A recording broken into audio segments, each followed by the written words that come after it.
Okay. Good afternoon. Hi, Lillian. How are you? I am fine. Welcome to Two Your Heels with Lillian Caldwell on FM AM 247 and Passionate World Radio Network, The World in Your Hands. And today our special guest is Christine Samata, who wrote the book Hip Hop and Fabulous.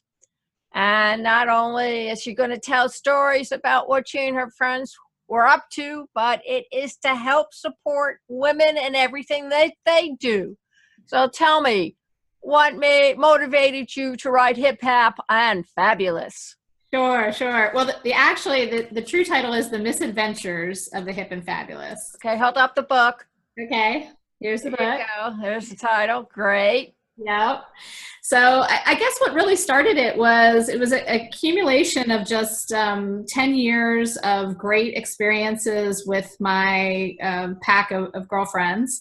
And as we looked across just our life experiences and how pressed everyone is for time, I thought it would be an interesting opportunity for us to help other women by packaging up some fun ideas that they could learn from, take off the shelf, and basically inject more fun into their friendships.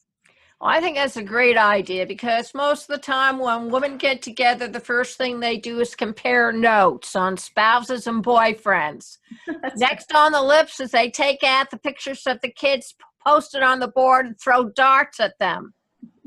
And then the third thing they do is say a couple of words about mom and dad and just rip them up and throw them into the garbage pail. We have all been there. We all know that when we get together for the holidays, well, we rather do other things like watch the football games or go into the kitchen and eat. So what are some other tales and advice you can share? Sure. Well, I think, as I look back on some of my friendships and relationships with women, I had always gravitated towards, one or two best friends. I would tell them everything and we would be close confidants. But as life progressed and, you're raising kids, you might be working outside the home or inside the home, you just don't have a lot of time. And I guess my advice for a lot of women out there is to expand your circle, to have a large number of friends. We have 12, 15 women that we're always doing things with. And why do you do that? Because you never know how many of them will be available to do something, as well as you sort of open the door to really unique experiences and talents that they have that can in fact enrich your life. In fact, if you have more than two friends, this is very morbid, but as you die, you can count how many are left over and still connect with them. And I think what's even more important, it gives you the opportunity to meet their other friends. Correct. Because a lot of them go beyond that which they surround themselves with. Now, I know there's some people who are lousy in making friends. I'm one of them.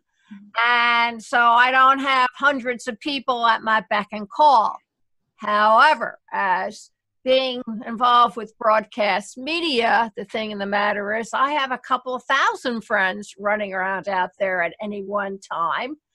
And it's wonderful because every now and then one of them does reconnect with me and I learn and grow and expand, which is what it's all about. Exactly right. And actually, in some of the things that we did, it was really about making someone feel special in a unique and different way. Things that we did were we threw a parade for a friend downtown and had floats and had a restaurant name a sandwich after her. She had a tiara, and it was just like fun, silly nonsense. You're not ever too old to, be a little bit offbeat and have a good time. Another thing we did in here, it's a how-to book on how do you set up your own amateur roller derby. A lot of us had not been on skates since we were, in our teens. So, came up with our roller derby names, put on a fundraiser to raise money for a good cause, and we all got out there on skates. So a little bit different than your average everyday book club, I would say. I would say so too. And I think it gives you the opportunity to relax among your friends. You do Mhm. not have to watch your words, you don't have to watch your gestures. Certainly, you can wear whatever you want and not feel that somebody's looking at your hemline or how low your blouse really is cut low. And I just think that it's a fabulous way to indoctrinate the young who are coming up, the young girls, and to let them know that just because they become an adult doesn't mean they need to kick out the kid inside of all of us.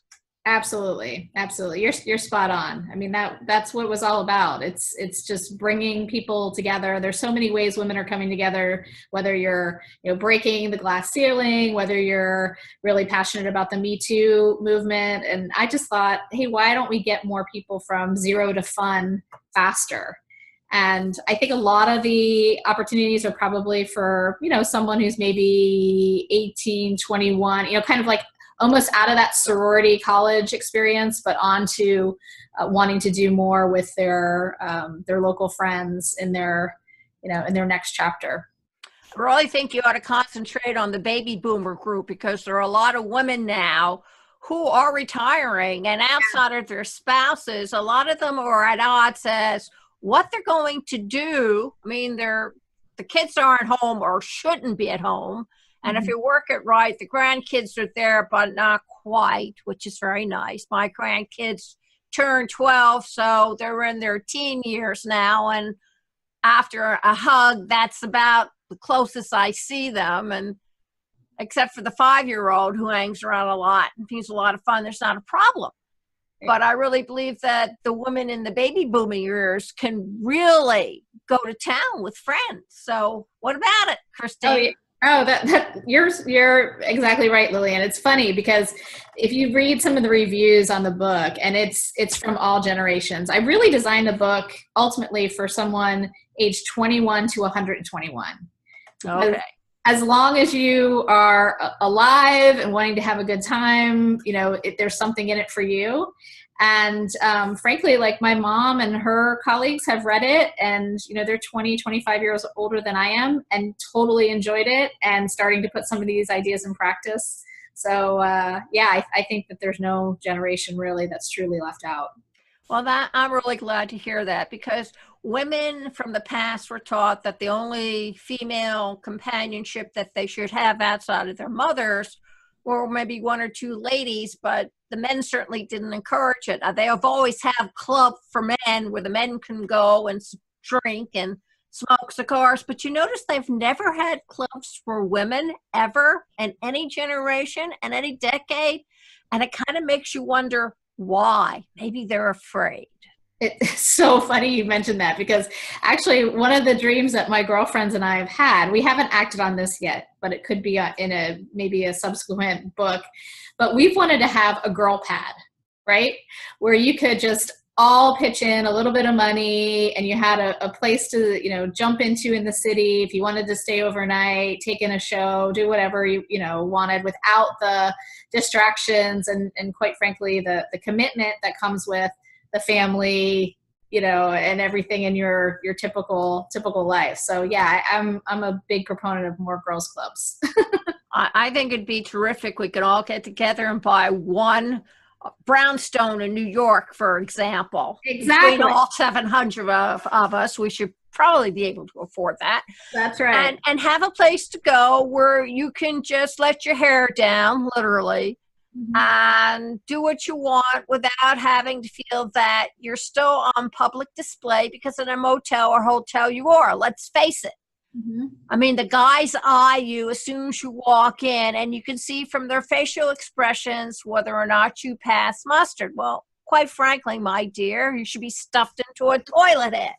But that's our society. But it would be nice just to have a place to hang out and not have to worry about it. Agree.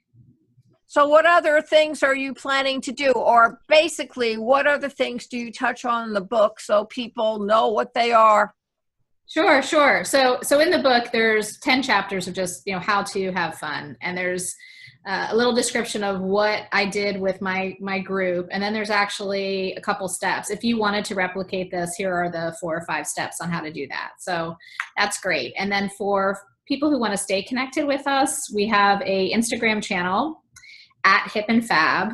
And it's just an opportunity to recognize women all over the world. I'm really hoping that it's a little bit of a movement where other women would share their own ideas, you know, whether you're in Singapore, Germany, here in the US, there's a lot of good things that are happening. And I think just by building those connections, we're all better off. So that's one thing. And then I also have a course that I put together on Udemy and Skillshare. And it's basically just kind of an assessment to say, like, how happy are you in your friendships, and guide you a little bit to either making more investments or maybe just accelerating the fun with the group you have. That sounds pretty good. So is it better to read your book from cover to cover, or just go eeny, meeny, miny, mo and open it up and see what transpires? Yeah, I mean, I think I would say, you know, scan the chapters, see what's interesting to you. I recognize that everybody is short on time, so I would say do that. But yeah, I mean, I think that there's a lot of value that you can get if you wanted to be real disciplined and read it from start to finish. It's only a 90-minute read. It's pretty quick and it's fun. But if there's, you know, something that catches your eye, jump in where you can. We're kind of in an on-demand type of world these days. So you get those minutes and make the most of them. Absolutely. So is there going to be a book too? I think so. I mean, we actually had a lot of content that didn't make this first book that is really quite good and quite entertaining. So yeah, I'm hopeful that we'll have a second chapter or second book coming out. Awesome. So Christine, please tell everybody where they can find you on the World Wide Web, where they can find your book, anything that's upcoming, advice, you know, whatever. Sure. Thanks, Lillian. Well, I mean, the book's available on Amazon.com. So again, it's Misadventures of the Hip and Fabulous. Instagram, Hip and Fab is the channel. And then I also have a blog site at hipandfabulous.com. So any of those 3 places. And then the last thing that I mentioned was Skillshare or Udemy. You can look for lessons from the Hip and Fabulous way to get more out of friendships course. I have an idea for you. I think you should put together a Hip Hop and Fabulous pledge. A pledge. Okay. A pledge. So that when you get together, you can say, I pledge to the Hip and Fabulous, and then have a couple of things that are die hard that you want them to recognize. And maybe make a little flag or something with your colors, or however you want to put it, like a raised fist. I don't know. I love it. Yeah. I mean, we just pledge to make every ordinary day extraordinary. Something like that, and have people say that every time they get together, and, you know, salute the flag or whatever, and then sit down and start your business and everything, because I really feel that this is something that ought to spread like wildfire, a good wildfire, but a fire anyway, because I really think it's a good idea. I know that life is complicated and sometimes downright unpleasant. And if you can't enjoy your ride along the way, what else is there? Now, we're not going to go back to diapering dolls. Thank you very much. The real thing was frozen up. But I really think that women should realize there's more to life than work, taking care of the kids, and making your husband look good. Yeah, exactly. I mean, life is not a spectator sport. And, you know, I think someone said it pretty well just recently. I heard this quote that, you know, as women, we want the cookie, not the crumbs. So yes. Like, let's go after it. Let's have some fun. Let's get the chocolate chips, and they can have everything else, because that's the meat of everything that we're doing. Well, ladies and gentlemen, children of all ages, please go out, hold up your book, Catherine, and get the book. I love the cover. Oh, that's awesome. The Misadventures of Hip Hop and Fall. Fabulous. Please go out and get it, read it with your girls, read it with your grandkids, read it with your grandmother. Who knows? Just read it, right? That's right. You can see this on AM FM 247 on the Roku TV channel next Tuesday from 8 to 9 p.m. And also at https://passionateworldradionetwork.com, facebook.com/PWR radio, twitter.com/PWR Network LLC, all the social media, and some of the directories as well. And before you go away and stray, yes, we have a saying again. Let's see who we're using this time. Yes, Pascal in 1670. Through space, the universe grasps me and swallows me up like a speck. Through thought, I grasp it. Oh, right up there with the pledge, right, Catherine? Thank you all very much for listening. And remember, please keep listening. Bye-bye. Thanks so much. Don't disappear.